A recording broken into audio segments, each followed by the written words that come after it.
Hey, Sheila. Hi, Chigozie. I was really enjoying that gist. I'm so sad that you just cut it off. Okay, which Jace? Yeah. The Okay, person that my was talking, she was reading from a book. oh, it sounded so beautiful, and she has a beautiful reading voice. Thank you. She's been from Eat, Love, Pray. Oh, April Love. Yeah, Yeah, April Love. How are you? I'm good. She was just trying to mess up my distance, so she's reading it when I start recording, Oh, so so that did you she do it guys could. intentionally so that we Yes. can know what kind of atmosphere you're in. I love that. That a little stand up for my morning. Yeah. All right, brilliant. So it's nice to meet you people. So where are you? Are you like in Netherlands or what? Me, no, I'm in Lagos. No shit. Some shit, Wow. some shit. Oh I'm in no, Lagos, wow. so yeah, and those are mine in Okay, Abuja. so this your stuff is online thing, Yes, eh? it's virtual thanks to the coronavirus. So but you would have been in Netherlands were it not I for think so. coronavirus. Yeah, yeah, I think so. But in a way, I'm glad that I was here. Even God, I can't even believe that that's coming out of my mouth. But I'm Wow. glad that I was here during this because I think sometimes it's necessary to try your hardest at something to know when it's time to go. Yeah. So I think Okay. if I was outside, I would still sort of like I wouldn't have been here for a lot of the major disruptions. So I might have been Okay. feeling like, oh, I can come and do something that makes a difference. But I think I actually I I, it wouldn't have been good enough. It would have been too much of a like futile heroic efforts that just So what disruptions are you talking about? And like SARS? answers, the state of the security, like the how like security has gotten worse, protest. Because I think the thing about the disruptions is that they're so invisible but significant. So sometimes it's hard. Most of us have answers to refer to, but I think there's so Hmm. many other small but serious disruptions, like how transportation has increased by percent. How Hmm. pure water now you can buy pure water for 20 naira, which to me sounds murderous. Like gala is now 7 naira, water is now 80 to 100 naira on the road, which is 50 naira. So like I think the Hmm. economic decline is actually more is the most violent version of the political disruption. I think has is center stage in the news and all of that. Like I mean, there was a But lockdown. why are you calling it disruption? It's the status quo. This is what I've been seeing. I'm in Lekki by the way, and I Okay, try to come every now and then. I mean, things are only getting more entrenched. If anything, this uh-huh. guy is killing our people now. Ndị It, Igbo like yes, Okoko. I don't actually. see. So, what is the disruption? NSAS, look, NSAS for me, when Mhm. it was all happening, everybody, people were hounding me. I did like one or two interviews, one on BBC. I just sometimes it's just optics. I was telling them, look, nothing will come out of this thing. Mhm. You can't have a revolution in Nigeria. It's nearly impossible. Showore is just, in fact, he's lucky that he hasn't been killed. Mhm. Mhm. These guys love him. You can just easily shoot him and nobody will do anything about it. We, so I don't know. Isn't wasn't the Biafran War a revolution? Even if it did last, wasn't that a revolution? Yes, well, that was a revolution. It was. But what I mean is, right now, you can't have it in Africa, not just in Nigeria. A revolution is very impossible. Okay, but let me tell you why very quickly. Mhm. So the way I see Nigeria is the best description of Nigeria, which is instantiated at every second of the day. Just on my way to this place, to Lekki here, I saw it. is that this is a fiefdom of the invulnerable. Everything that happens in this country happens because the political class are insulated, and so they can't feel it. For instance, if you want, I say it all the time, if you want Nigeria to be good, or just pick one sector, let's say the healthcare system. Do you want the healthcare system to be the best in the world? We can do it very easily. All you need to do is ban everybody, make sure, liaise with all these countries. No Nigerian politician or any of their family or relative can have access outside of Nigeria. You will see how they will scramble. But they won't Everybody do will it build. now. So that's the thing. Like I have But they met won't a do it few on that people. end. They won't do it on the foreign end because they're corporations. Even if the Yes, governments are corporations, so they need Nigeria's business. I actually met a taxi that's driver why recently.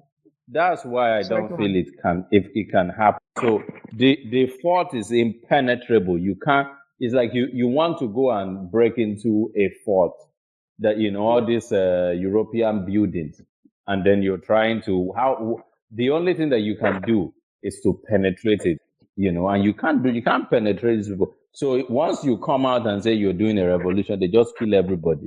This is what happened at So Lekki Gate. it is absolutely futile. Like the version of Nigeria in which life means something to the people that rule us is absolutely unimaginable and unrealistic. Yes. I mean, the status quo that I'm talking about has been there. Nothing has, like, if anything, things have only deteriorated since the 60s.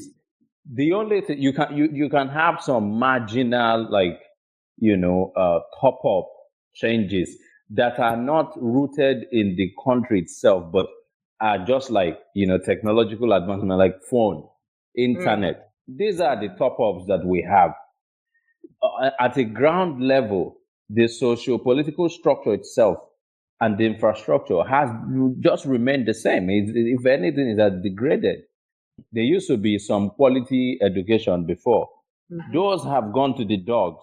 So no, I don't see that. The only other thing that can happen is this, that can radically change the country.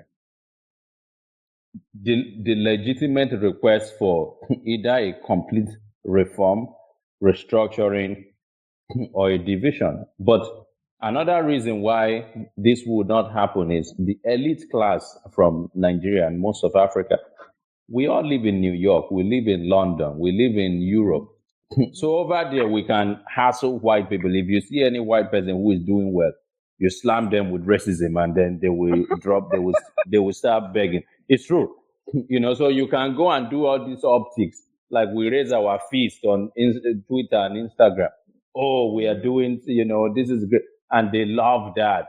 But them, they have other political situations that are metrics that do not Mm. account, that don't make sense to Nigeria. So if they look, for instance, if you tell them about the headsman, it's talk about it in America. Let's say I tell an editor, which actually just happened in the New York Times. I had a phone call with him. Hey, I want to do a story about an op-ed about the killing of my people. And okay, who is doing the killing? Muslim headsmen who are probably Boko Haram people. And then, he just starts to like take backtrack and back. Like when Michael Jackson, I mean, what's that guy's name now? Is dancing backflip. What Yes, do you call that the thing? moon slide. Oh yeah, the Slide. moonwalk, the moonwalk. Yes. Why is this guy doing this? Because in America, the oppressor is defined Christian, conservative, white male. So Muslims are the protected class. If you start telling them, this guy is a Muslim, they can't do. A Muslim can even come and shoot them. They will, oh yeah, please go ahead and do whatever you want. So once you name that these are Muslim people, they don't want to cover it. So the guy was just stalking me, and trying to point me to other things that are more interesting. I'm like, okay, forget it. I'm not doing it. I will do this story, but I won't do it with you. So that's the thing. So once you tell them that the people you want to break out from are Muslim Fulani people, they will they won't help. So nobody can. The outside world cannot help. To help to do anything here, you will be put down by the force of weapons. So I don't see any change. We will remain So like this, sadly. if there are the pop-ups that you talked about, those pop-up changes, doesn't that mean, I mean, even leading, doesn't that mean that it can happen again? And I mean, even the fact, for instance, you writing your upcoming book on basically the Igbo existence in the 11th century, which Mm. is basically unknown to us. Doesn't If that has happened before, doesn't that mean that can happen again? And in that environment, I don't see what we're calling Nigeria being real in that environment. So doesn't that mean that like we can get back there in the cycle? Well, there are two layers of existence that anybody is accessible to anybody. There is the layer of the abstract layer, and then there is the concretized, palpable layer. I think so. The concretized, palpable layer is what I saw as I was coming into this enclave of the wealthy in Lagos. Like it's all flooded. It's like wading through mudslides, like Bangladesh type of place. Even though this is, like so the concrete reality is one of abject poverty and sometimes hopelessness, for the most part. So, but we, the elite class, we think more in the abstract. So in the abstract, these things that you're talking about, me writing about 11th century Igbo, and as American elite class would call it, centering a particular discourse. None Mm. of these things matter in the scheme of things. They are there to entertain. Yes, we put stories out there, right? And occasional minority, let's say I win the Booker Prize. But on the whole, the woman who is selling Gary, the one who I saw a lot of people, you're walking in the rain, there's no shelter. What does that do? How does that improve the lives of these people? It doesn't. This is a fact. So I have to tell myself the truth. Yes, I'm doing all these things. My pocket is being lined. I have name. I have recognition. I can. Sometimes I get bullied as I'm coming in here. As I Mm. was entering Nigeria, I was asked if I'm IPOB. I Oh, don't. If I support IPOB, no. because They of did. your name? I guess I criticize Nigeria. Some people know me. I guess I used to think that I will just enter, nobody will say anything. But every now and then, like twice now, I've been asked certain questions. It happens. My friend Oken Debe as well. Has said something. So I mean, it was a quick question. Oh, Chigozie Obioma, are you? Do you? What do you think about IPOB? I'm like, I don't know. What are you talking about? I've never met Namdi Kaludo. I have had indirect contact with him, but I did not find the guy very impressive. I think, I mean, of course, I think that ideologically, what he's trying to do is, in some ways, the right, the way forward. Again, as I've said, dividing the country might be the way forward, but I don't trust him. I don't trust any that we will have new leaders. They will just emerge out of the ethers and start changing things. If right now the leaders that we have there, if you go to Alibo, they are all, not doing well. My state, the guy we have there, his name is Ibazo, and he's really Have a Ibazo of all, you know. So he's a great idiot. So imagine that we have Biafra, and that guy becomes some kind of, person of position. So will he magically change just because we have? Well, maybe you could say that there will be some kind of infrastructure that might, uh, scaffold him in, and he won't. have the leeway he has now. But until I see that, it's just going to be the same thing. So yeah, I'm just this is just to say that all of these things that we are writing and doing, these artists comes and dances for Europeans. All those people, they are the one. It's for them. It's not for the common man who is the bigger population of society.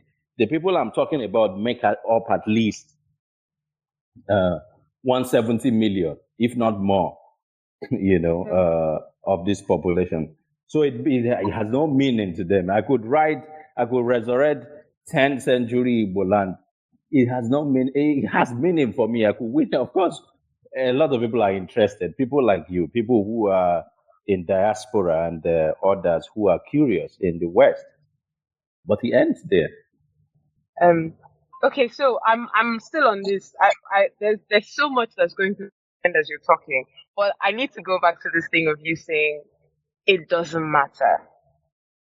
It's statement, and I'm sure it's a statement that you thought about because, like, Yes. you are an it to an extent connected to your work. I think part of being an artist is finding it really hard to know begins and where the person Right. is all from me, especially for instance me as a mover.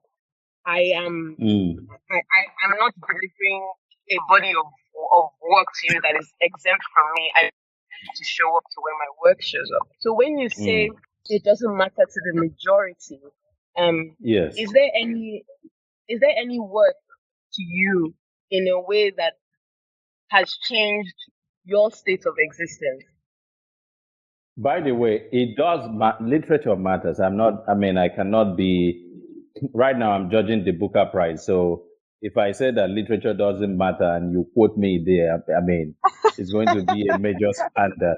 And this is Chigozie Obioma. So it does matter, Right. but I don't know if you catch what I'm trying to say I do really is catch that it. yeah, because our problems are they are not teleological. They are not ideological.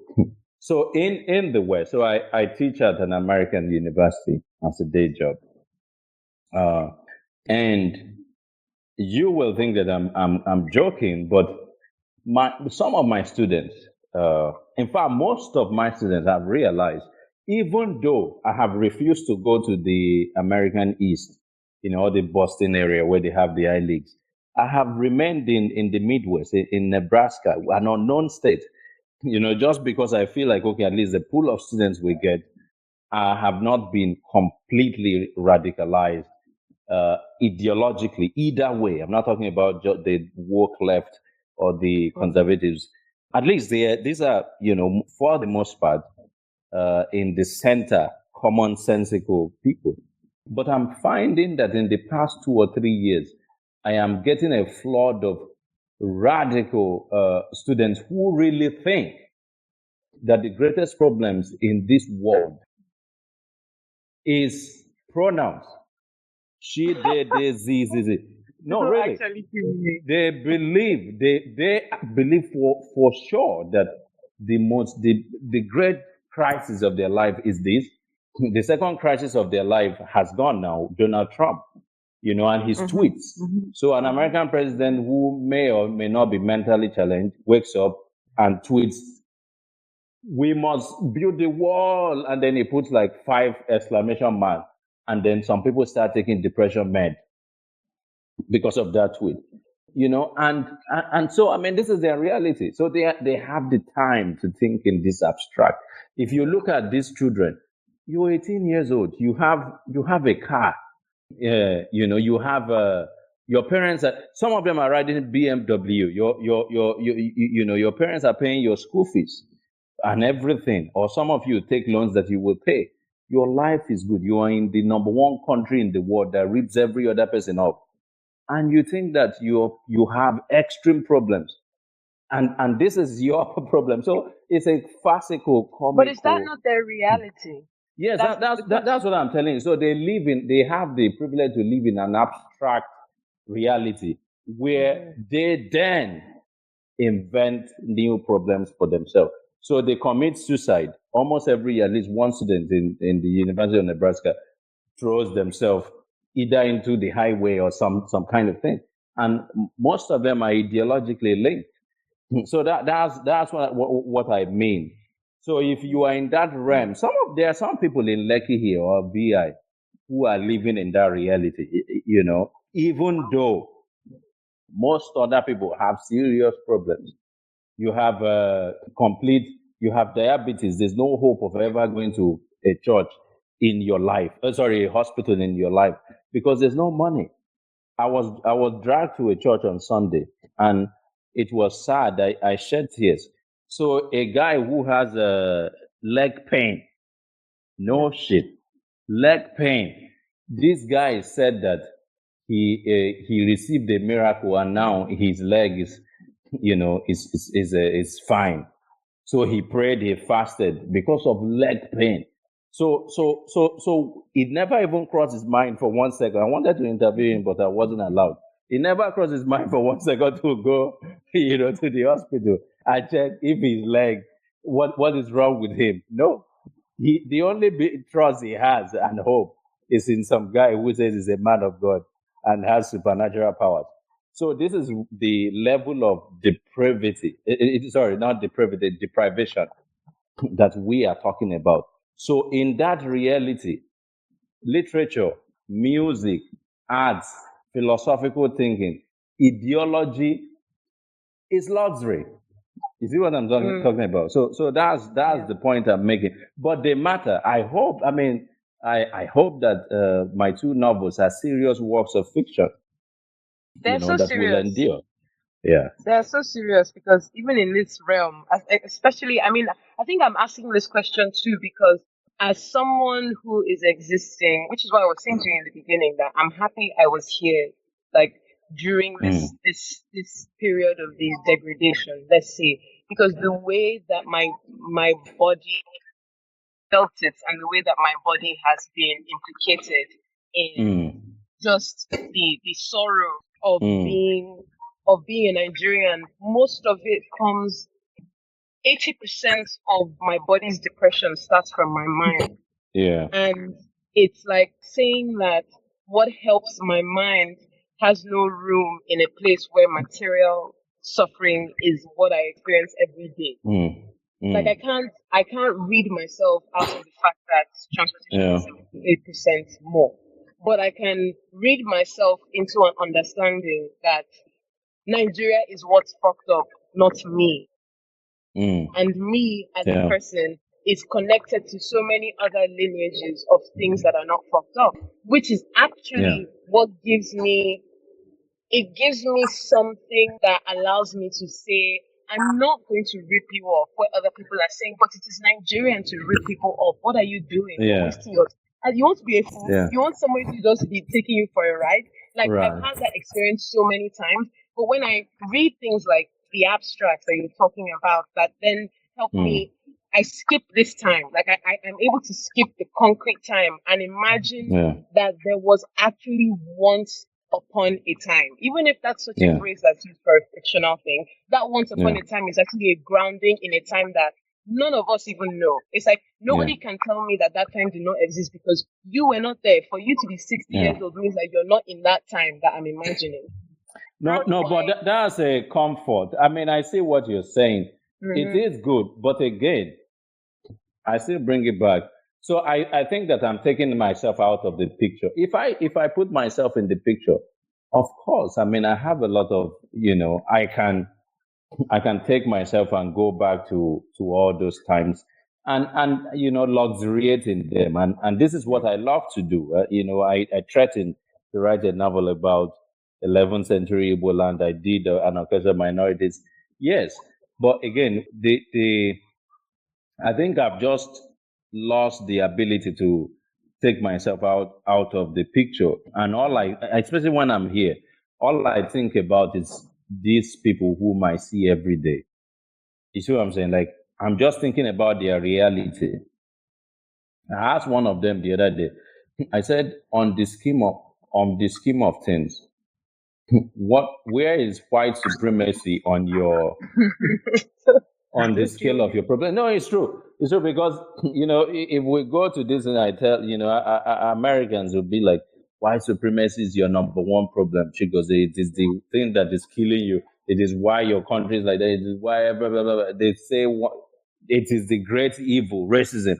So I'm like, okay, what on what scale, 1 to 50, if you were to name your problems, is white supremacy there? And they're like, what are you talking about, white supremacy? Well, it doesn't even appear, at the map of some of these people. You could, of course, make the argument that they're not thinking in, extreme critical terms. There are some geopolitical problems that are informed by white supremacy, but that would be a stretch. Indeed, white supremacy does not appear on their radar. But I would tell you, that there is white supremacy and it affects my being here. And so that's what I'm trying to say. So if I go into the mind of the Okada guy that I was interviewing, then I just can't see these things that you're talking about. But I understand what you're saying. You see what I'm saying? So I think there's a dichotomy of myself, that I'm trying to put here. And I'm, becoming out of sadness. I am resting my foot more on the other one.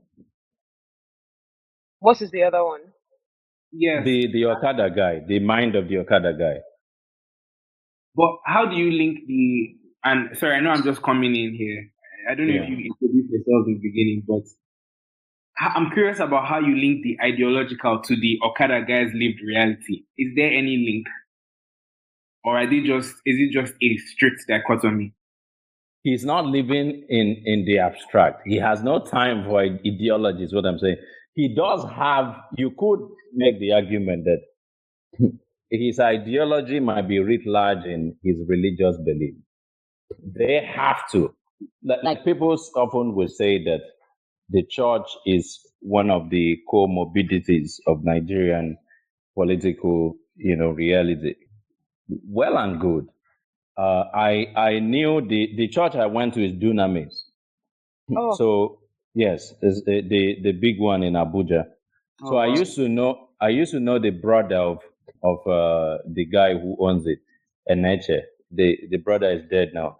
And when this church now is the biggest one in the world, most expensive. And I tell you, I'm so sorry about that. My mom won't let me rest. Okay, so same, my own mom.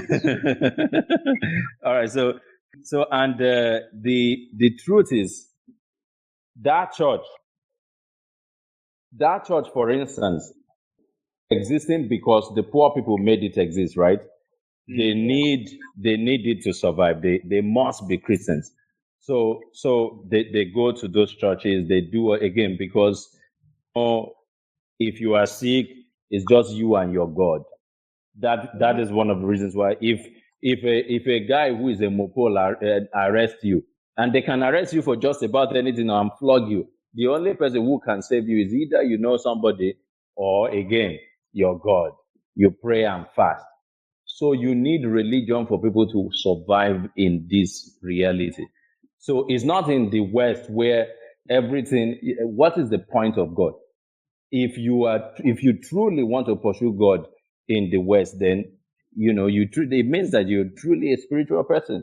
This is why some of our Nigerians, I know guys who fast here, they pray for they go to the mountain for 40 days and 49. Once they hit America, once they are in New York, they come and because they are America. The next day, you go and see them, you're like, Pastor, what is going on here? Forget about where they talk with America. They tell me about going to church. That is when you know who is truly. You see what I'm saying? So it's a thing. It's almost a psychological lifeline for them. So the But point even I'm making, which is connected to what we were just talking about in terms of how that line between the psychology and the physiology is quite thin, because part of the reason they need that God is because the concrete is you actually, where other people may have their actual daddies to call, you have your own daddy that you call to help you to alleviate the suffering of just being alone. And if something happens, you then feel like it's not out of your control. You control this by being at the mercy of God. So how do we? And it leads to my next question: is what does your mom think about? I mean, now that you talked about your mom calling, I just remember my own mother because it's always so funny when her friends come around. That just like who knows, like who knows what this Chamaka is spending her time doing? Those just grants that I know that she's getting and she's eating, but she doesn't understand. She can't explain. Yeah, she can't describe the mechanics of how I'm able to survive by doing what because what I'm doing is invisible to her. I don't know if it's incomprehensible to her, but it's mostly invisible to her because it doesn't. It in this reality, it should not equate to my survival, and yet it does. Does your mom? Because I don't even know. I don't know how your mom grew up. I don't know whether like how but does she have questions about what you and how? Oh yeah, she does. She does, and I often like to use her as an example, and my dad too. But they've fought me about that. So the in the past, yes. But she, in fact, lives in a different reality than me. So, for instance, I write all this fiction. I'm very interested. So the topic we're to talk about is Igbo folklore, right? And metaphysics.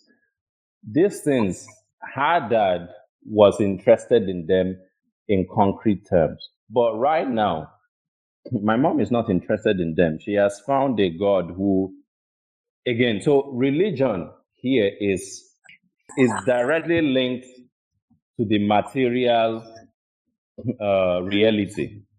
This was the point I was trying to make. While in the US, for instance, religion is more linked to spiritual well-being. So the spiritual well-being here is probably something that people don't even think about, or they think about in a very marginal way. You see what I'm saying? Like it's at the very least. So my mom is no longer interested in ordinary and all this Igbo culture. Even though she grew up, her dad used to be this one person who was seen as the evil family, because you know how people do, because he refused to convert to Christianity. He was an ordinary guy until I think he was in his 60s, and finally he went to church for the first time. Everybody celebrated. But my mom grew up. My mom was doing all these cheatings that I know about. My mom was doing all that. My mom had her shrine. She used to dance. And you're thinking, sorry, I don't want. She used to dance for Annie and all of the goddesses and all of that, but she no longer does all that. So right now she doesn't understand why I'm still interested in those things.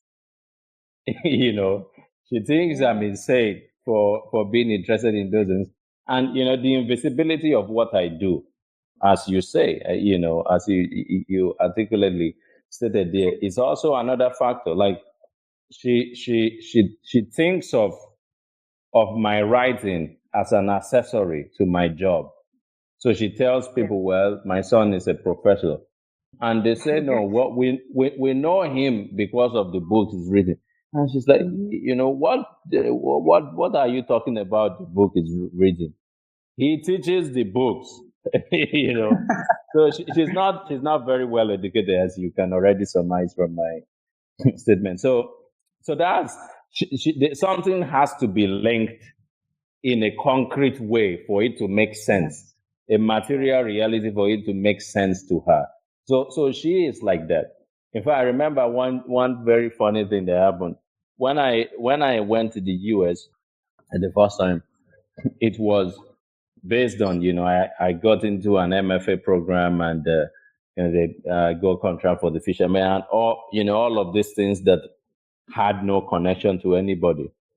So when I told my mom, look, I'm moving to the US, she was so happy. She started spilling about how her brother, who has been living in Texas for 2 decades, is such a good man that finally, the one person he took is her son. So she was saying all these things, how God will bless him. I'm like, did I mention this man's name? In any of the this? But I said, She's like, "Are you saying that it's not your uncle who did this thing for you?" I said, "I've not even spoken to this guy. You just reminded me that he exists." you know. So, but she still went and thanked him. She doesn't believe till today that you can go to the US just on your own without On your knowing own somebody. merit. Yes, So who will exactly. connect you?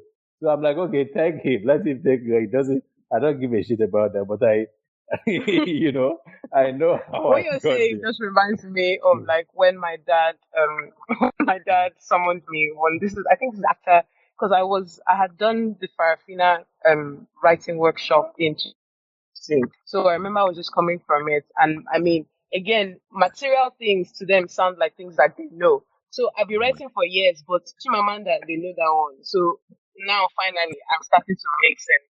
But then my dad Mm, was now silent. He now called me and he said, "So Chinga, you know what will make me very happy? This is after I've gotten so many different types of awards, so many different types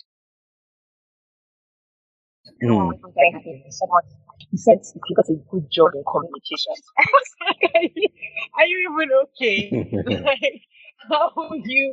you just sit down and then imagine that me writing Mm, for corporations and places, me writing for corporations yeah. who have a very specific propaganda that doesn't actually help me continue my it's almost actually anti me, like it's anti thoughts in a Mm, way. It just basically wants me to write in a uniform way that portrays the company in the font. So my brain, so yeah. 90% of my brain has to shut up.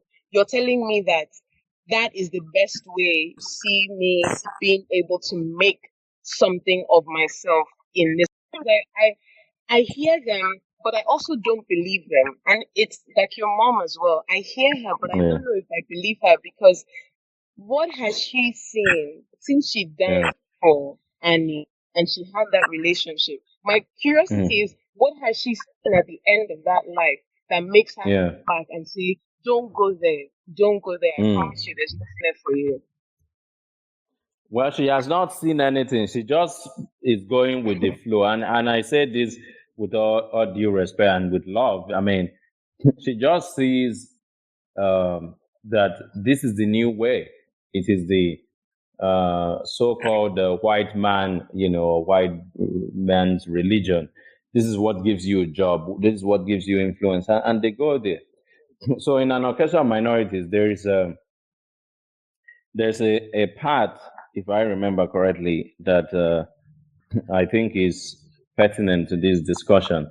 So the Chi is very vocal, of course, critic of Western civilization, but also of the civilization of the traditional civilization of the Igbo people. And there is this point in the novel where it makes the assertion about how our people left, the land of the ancestors to the appeal of Western civilization, which was domiciled or realized in most of the cities. Places like Lagos, for instance, they all went there, and there has been, in fact, a radical reversal in the negative sense. For instance, you wouldn't see the Chi makes the case in the past, in pre-colonial times, at least in the southern Igbo area. It was almost alien for you to see someone who did not have a house to live in, Mm. a shelter of some kind. That is okay. You don't have a house to live. I mean, the people will come and build one for you. Everybody will bring a brick. The one who can do the mud thing, they will all come and gather, and build something for you. So there was a kind of communal cohesion that that was rooted, of course, in the shared ancestry, and in fact, in the ideological principle that if something, if you are living uh, in a state of chaos, you create a kind of discord with the rest of the community. So they don't want discord, they don't want chaos. So they try as much as possible to make sure that everybody is in unity. This was why uh, in Alibo there was no such thing as imprisonment as the the punishment for crime. This is an alien thing. It's from outside, also the West.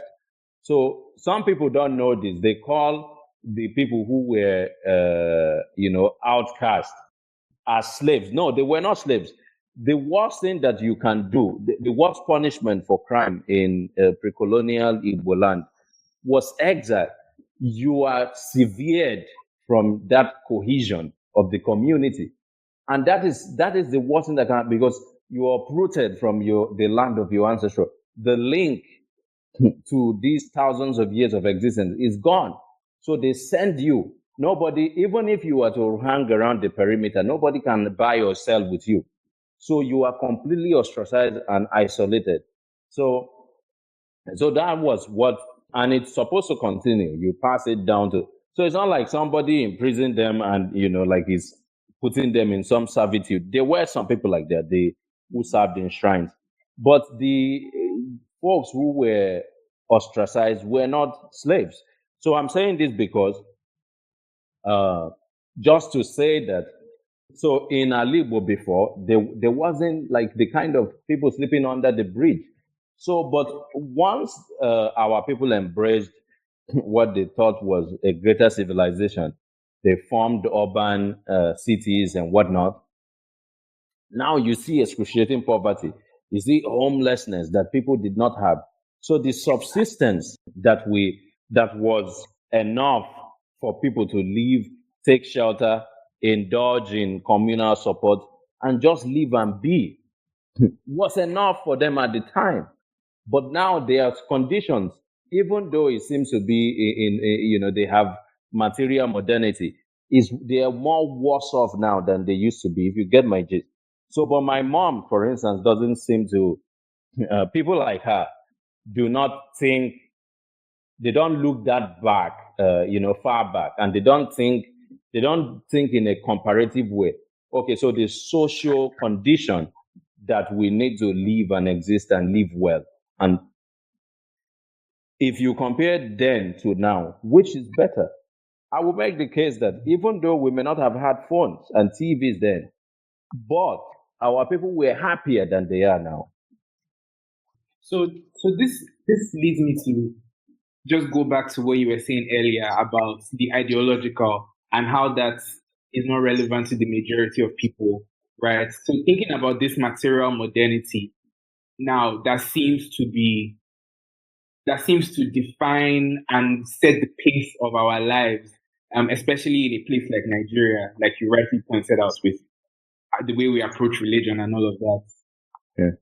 And also thinking about what you just said now about your mom and not going back to, like, making that like imaginative leap back to times past. I'm just wondering to what you said earlier about the psychological, the ideological, and how it doesn't, like, isn't there still that necessity? Because it's until we address these ideological, almost, it seems like gaps. It's until we address these gaps that we can then sort of solve or sort of break out of this trap of material modernity that we have found ourselves in.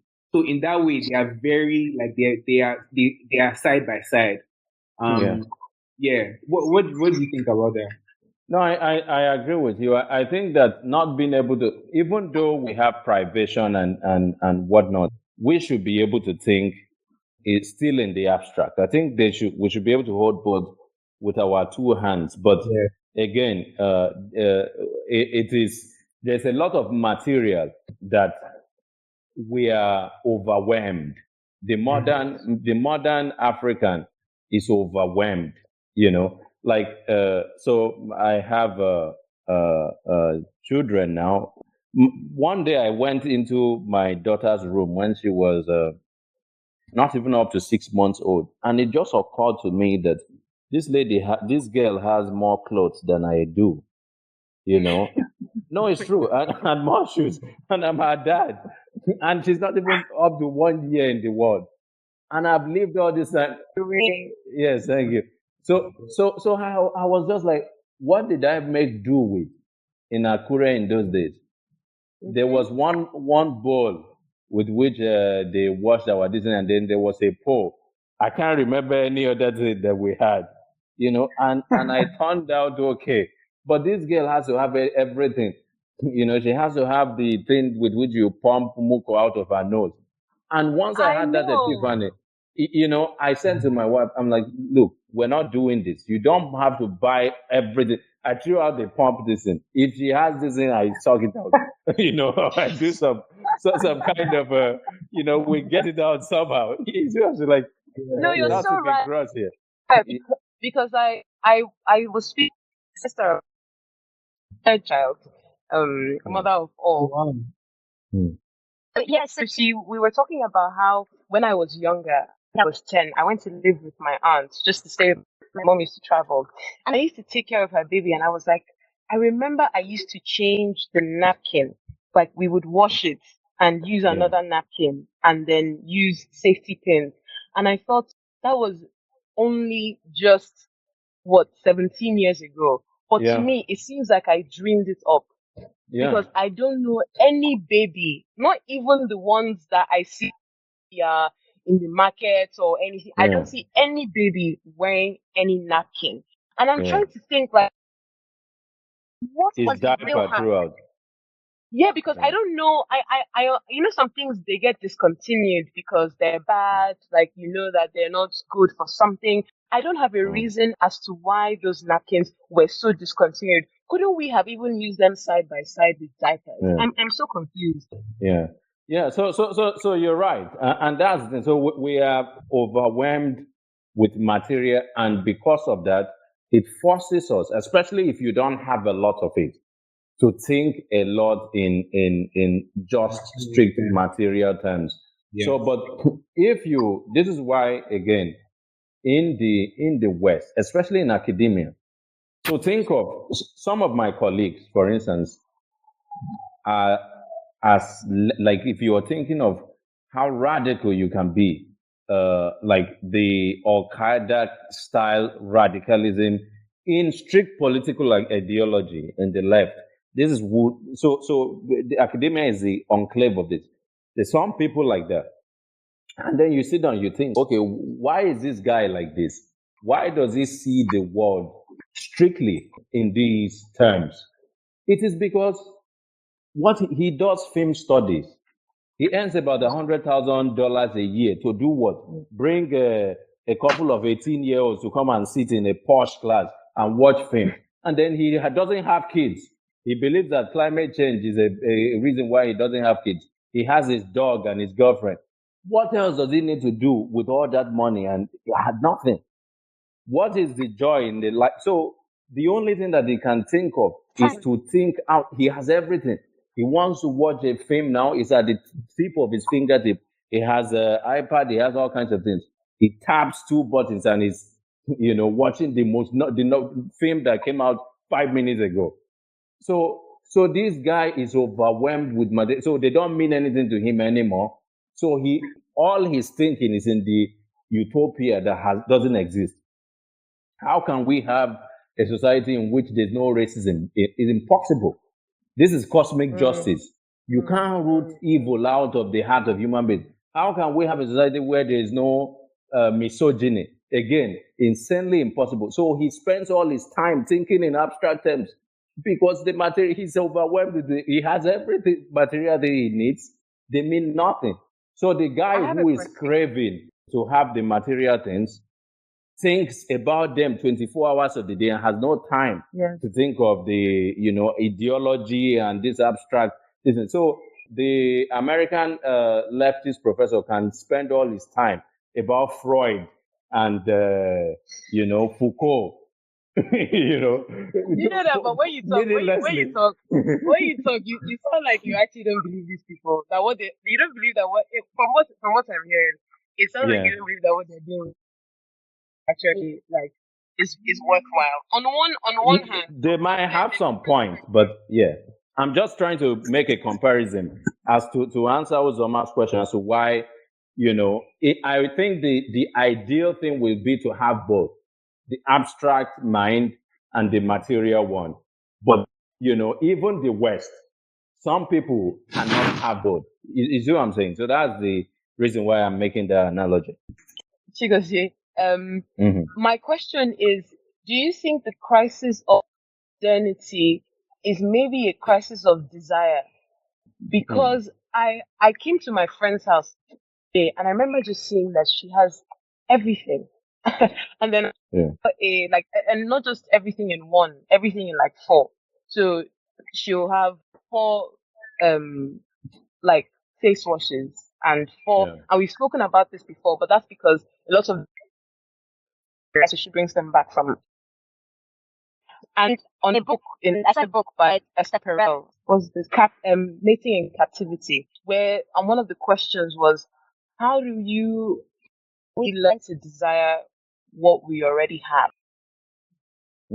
I thought about this a lot, and I thought that may be everybody's problem. Is that I thought the loneliest problem is actually not being able to desire what you have when what you have is everything. Yeah. Yeah. So No, I completely concur with that. Yes. So how do we let's say take this situation? First of all, what do we have that we do not desire or we do not know how to desire as a people? We have a spirit mostly too. I mean, of course, it's not easy to speak in generalities when you're talking about people who are complex and diverse in their thinking. But I think we have a spirit that I really admire. It's a spirit that can withstand. It's not easily crushed. Some people call it resilience, and people have attacked me that we don't have that, blah blah blah. But I think we do. I see it all the time. I have seen people in extremis, in poverty, who do not have the kind of spirit that we have, and I think it comes from predates Christianity. It comes from our tradition, different. At least I can speak to the South in general, the Igbo, Yoruba traditions that I know very well. There is the idea that everybody is unique, and whether it's your chi or your ori, you are unique in the sense that you have a good future awaiting you. You just need to grab hold of it. This is also why the brand of Christianity that has taken root in Nigeria is very, very powerful and effective, because they're using some of those tropes that comes from our religion. So this is why a Nigerian would see that people have drowned in the Mediterranean Sea and decide, well, yes, they told me that people are dying on that place, but there's something special about me that if I hop on that boat, I will get to my destination. I don't know that any other people would think like that. I've done this so it's a psychological, deeply philosophical thing that is unconsciously embedded in us, that an American will not think like that. If they know that there's concrete reason to be afraid of this thing, either they are doing it in a suicidal way, they're just giving up on life, or they would not. A Turkish person would not do that either. Who else? Which other people have I studied very closely? Even in Africa, a Ugandan person is most likely not to do that. This is why they don't take the kind of immigration risk that we take. So that is something that is extremely powerful. It does lead us to do things and achieve certain things that others may not achieve. But it also has its cost. It can lead to foolishness, and complete waste of life. In the example, for instance, that I've given, where people just die. But I think if you want to look at the pros of that thing is more, but also it leads to a lack of humility and pride and selfishness and ego that you see, me, I'm the yoga. Everybody must bow for me. I have to claim this thing. I have to own this. So it's surrounded. It's a light that is surrounded by darkness. But again, if you depending on how much light how much you fuel it, it can always overshadow that. So that's one thing we have that we don't really appreciate. I think. Yeah. Yeah, can you hear Yes. you? Yes. Okay, disconnected for a second. I was trying to Okay. restore. I'm sure I think I have it's more like to see was like what's God. And I was thinking, why can't you just Okay. All right. I have to So run Chigozie, soon. If you so does that if you mean that don't does that? mind. Oh yes, of course. Oh, but I have so many questions. but just on this note, and it to tie it into your book, does that mean that what Chinonso did is more of a pro than a con?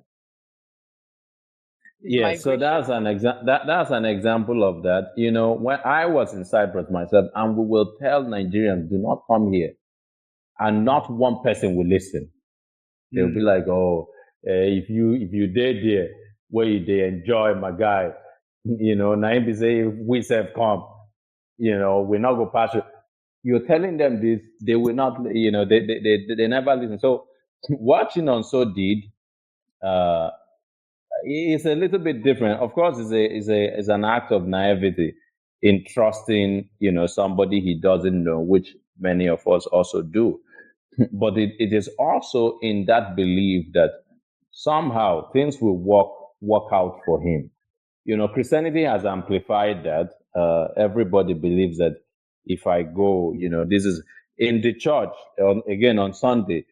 They did something that I don't know that you can see in most American churches, except maybe in the South, places like Texas, Joel Austin and the rest of them, uh, where everybody was like making claim about themselves, about this is my year. I promise that this will happen for me. This thing will work for me. No, Christianity, Christianity is a call to remove yourself. You have to die to the self. You see what I'm saying? Like you do not exist. You are in service to your creator. So whatever he gives to you, which is usually a cross, is what he asks you to carry. So, but here, again, a very different environment, a very different psychological landscape, and of course, philosophical landscape.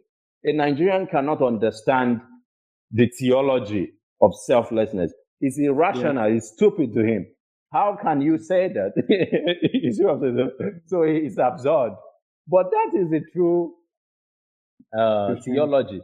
But it doesn't put us necessarily in a completely outside zone.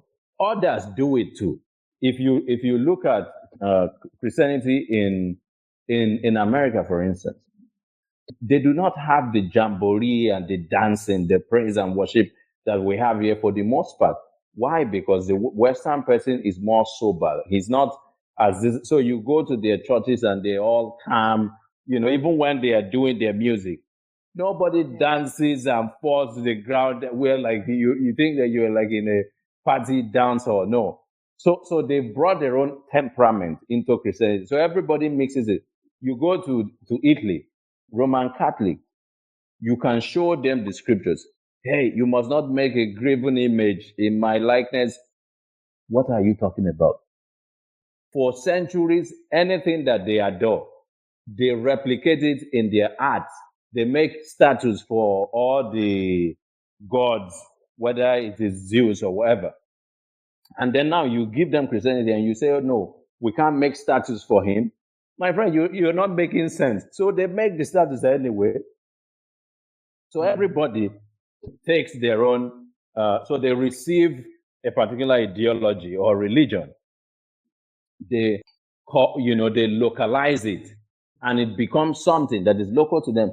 So the Christianity in Nigeria is not this what obtains elsewhere. In fact, is strange to somebody who is coming from Latvia, who reads the same Bible. No, you do not have the same understanding of God as those people. So yeah, this is to say that there is a localization that happens, whether consciously or unconsciously, that we don't remember, but it happens everywhere. It happens even. There was a guy who was a friend of mine who is from India, and he became a told me one time that he has become a Christian. I'm like, okay, that's interesting. So what has he done? Hindu has 9 million gods, so he just added Jesus to the list. So he didn't need to do anything. He's like, yeah, I have my this. Jesus is just part of the this. So it didn't take That's me a anything, to become a Christian. That's a real guy, a real one. Uzoma, do you have a question? I do. I've been burning to ask this one. Just on the note. So I watched your talk from Igbo conference last year with Louisa Ebunike, and you talk about writing an orchestral minorities from a very Igbo worldview. Yes. And reading the book, one can see that. And so this project that we're trying to do, that we're working, our research project is about contextualizing Igbo proverbs in, like, giving it a sort of 21st century, like, views in a sort of 21st century lens, and seeing how it can be relevant to us here and now. But I feel like something that has been almost, I don't want to say blocking, but it's something I've been aware of, is that how do you approach a challenge like this, even knowing that you are operating from a westernized worldview? Because that's something that you also acknowledge in that talk, that whether we like it or not, our baseline is westernized just by virtue of our education, by virtue of the world that we live in. That's how things work. So how do you approach? Because in many ways we're trying to bring, like, make the Igbo worldview relevant in the 21st century. But how do you do that when you're almost trapped within, like, a Western mode of thinking and being and seeing? It's almost impossible, my brother. It's almost impossible. So this is what we've been talking about. What we are trying to grapple with can only remain in the domain of the abstract, for the most part, because again, the material reality is operational in reality, and it dominates here. So in the West, the material reality does not really dominate, because it used to. Now, what dominates is ideas. This is why in American politics, let's say the last election, it does not matter that under Donald Trump, the economy was the best it had been all time. Nobody gives a flying fuck. Forgive me for my language. Nobody gives a flying fuck about that. It doesn't matter whether the 401k, like my stock was ballooning every day. I'm the one guy who never cared about this, but I would be like, man, I've become like a wolf of Wall Street. Before I sleep, like almost 30 minutes a day, I'm watching what is going on. It's rising. Nobody gives a shit about that. This guy insults people. He doesn't know how to talk. He's supposedly a racist. He's a misogynist. This is what matters. But here, you can be the worst human being that is in existence. If you can give us good roads, you give us security. Who cares? You see what I'm saying? Like, how you behave to other people. That is none of my business. Make the lives of my people good, and nobody. But they have the ability to think, in that way. I mean, of course, we will care if Buhari is insulting people, but the dominance, the hierarchy, the dominance hierarchy is what I'm talking about here. It's like light and day. So because of that, most of our discourses, things that are even in any way philosophical, will just be subsumed under the material reality of the West and their ideological realities as well. So, for instance, if I'm writing this book, and when I first told my colleagues, again, to use them as an example, I'm writing a book about this. They love the idea of the indigenous culture being resurrected as as a middle finger to the West and colonialism and all of that. But Chigozie is Chinon so misogynist? Does he have toxic masculinity? So they still brought it somehow and subsumed it under their own, ideological So does that mean is that an orientation. ideological warfare? Yes. So we still have to submit to their idea. This is. So I've been working on an article forever, which is the title of that essay for the Atlantic is the decolonialization movement suffers from epistemic poverty. That is my main point. So we say, just in conclusion, that okay, so we don't like colonialism, and our founding fathers, Azikiwe, blah blah blah, Awolowo, they all fought tooth and nail. Let us get rid of these white people who were like dominating and taking, and ruling us. And once they did that, watch what happened. Very, very interesting thing happened. It did not occur to any of them that, okay, now we've gotten rid of these people. How about how we used to live? How about our socio-political structures? How about our own culture, our religion, and all of these things? How about just the things that is isolated from this dominant culture that was imposed on us? No, they said, we've gotten rid of the personnel who were, orchestrating and directing these civilizations, but we must retain it. And even today, how many years later, our ruling class tells us, look, colonialism was a great thing because Nigeria is a product of colonialism. We have to maintain it. And on the other side, they said, no, we don't like colonialism. So you see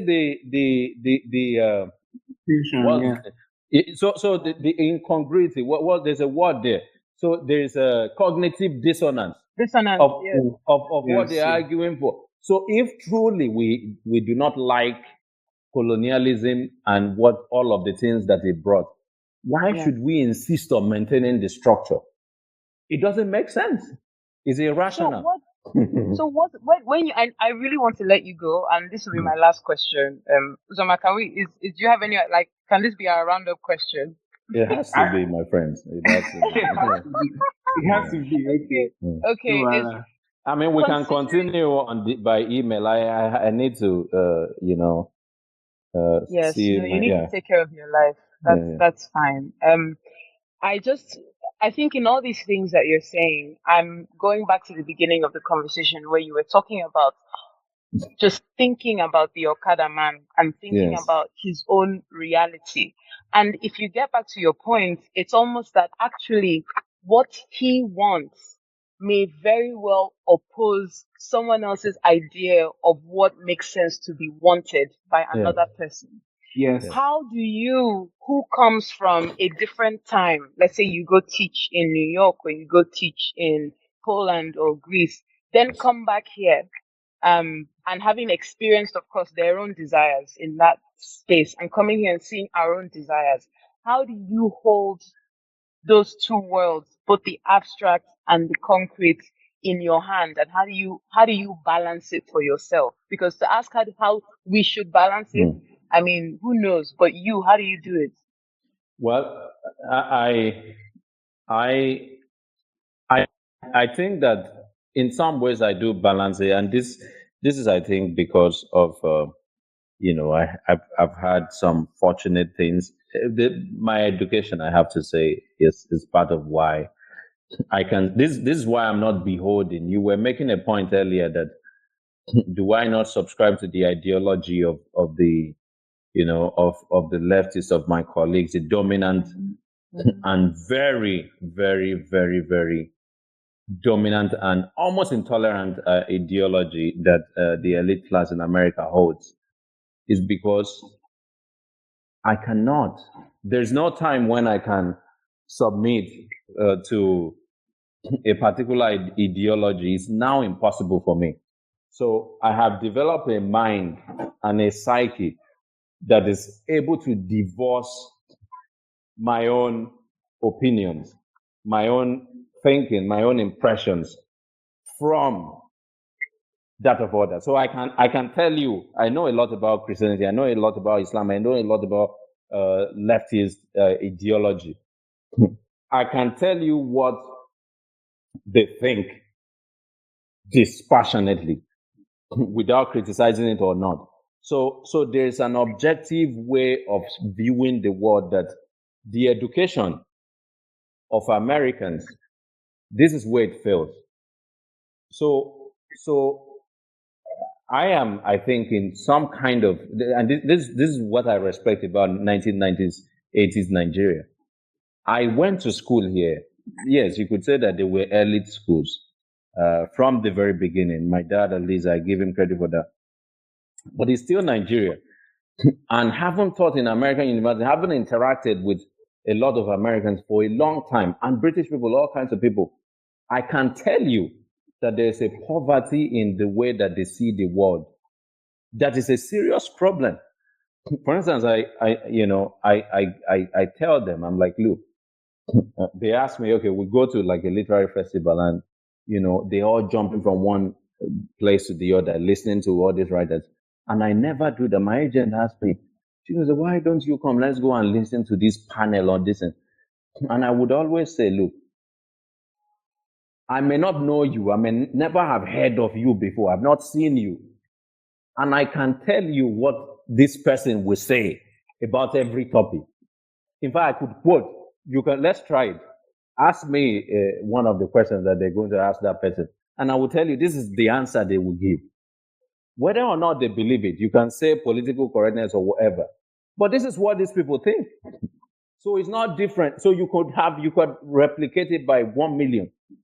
Everybody will say the same thing. So nobody seems to have, so there's nothing unique about you. And you're right. You're an intellectual. Nothing. It's like a robot who is placed in a center of this, and you just feel. So what is the point of going to listen to this person? Going to listen. If you ask them now, how should we write about Africa? We have to center blackness in this thing. This is what anybody will tell you at any time, at any place. So then what is causing this is a poverty of the education. People no longer have the ability to think in a critical, evaluative way. This is not critical the way they see critical, which is just to cynically try to put everything down. No, you can look, I can tell you that this place is black, like the color of this chair is black. And you look at it with nuance. You attack it, you observe it from every angle. You go around it. Psychologically, you walk around that thing. The education that you have in America, even in Harvard, students are not able to do that. So again, this is why they just would join an ideology. So somebody thinks for them, okay, the name that we have to call Latino people or black people now is Latinx. Okay. Where did it come from? Nobody asked any question. You will just see the next day at faculty meeting, oh, the Latinx people have said this and that. And it will not even cross anybody's mind to ask, where is the provenance of this term? Where does it come from? How did we come up with this? What does it mean? What ramification? No, nobody asked anything. So the same theology that the Okada man embraces unquestioningly. At Dunamis, somebody says that they were vomiting nails. Everybody shouts hallelujah. There were like 25,000 people, they said. I asked the usher later. In that place, not a single person questioned whether or not it is possible. And they showed the video of the nails. Where is the blood? How is it physiologically possible? So you see what I'm saying? Like, so there is an inability, both on the educated elite Western people, inability to look at things in a way that is not. That's why they embrace dogma. The worst thing that you can do in my school now is to come and give an opposing view about anything. If I come now and tell them, look, white supremacy is not the worst crime, or racism is not the worst crime in the world. It's murder, it's rape, it's any of these things. Everybody will freak out. They are not going to start thinking, oh, is there any sense in what this guy is saying? You know, can we empirically measure what is worse, that somebody, I'm going on my way and somebody calls me a monkey? Okay, you call me, I can call you back. Your father is a monkey. And then I go my thing. You know, in what way does it physiologically affect me? It might demoralize some people, yes. But, you know, I'm a Niger guy. It does not, in fact, I can even slap you and then go my thing. Is it worse than you robbing me? No, they will tell you no. The robbery is nothing compared to the racist abuse, quote unquote. But is it true? So this is the thing. So I think that I have to be, it's very difficult now to be able to hold both the abstract and the material. This is why American elites lose the material and take just the abstract. Nigerian Okada man takes the material and forgets the abstract. I think you need very, very strong education, and you need a sense of integrity. I am not going to fall, you know, into some kind of ideological hell. I always tell them, look, I would rather ride more Lue in Lagos than to say what I don't believe in. So when they come, you know, people tell me, okay, come and join so and so thing. Okay, what is it about? Once I see it, okay, you're fighting so and so thing. Okay, there's oppression here. All right. If it doesn't make sense to me, I tell them, thank you, I'm not participating. It does not matter what you do to me. You cannot read my book, it doesn't matter. You can tell me not to come to this. None of that matters. If it doesn't make sense, so you have to stand on some kind of principle. If not, they will just be pushing you around, you know, like ball. Tomorrow, if they say, okay, they challenge your view on a particular thing, what you do is you apologize, and you know, quickly, you know, you quickly apologize, and then, you know, you align with this thing they want you to do. No, you don't do that. You don't do that. Thank you very much, my friends. I hope this has been helpful. We are transfixed. We are transfixed because it has been. This is what they should have been preaching at Dunamis. I like the church, by the way. I like the church. Chigozie, are you still in Abuja? No, I'm in Lagos. I'm in Lekki. Chigozie, please, let's have a drink. I would love to follow. I am leaving on Monday, and there is a riot tomorrow. So Abu what's it? Is it protest? You people should not go and do NSAS. So me, I'm not there for that. Me, I beg our podcast to edit. Thank you so much for giving us your time. Thank you for all right. So I appreciate it. Beautiful. Yeah, all the best to both of you. Huh?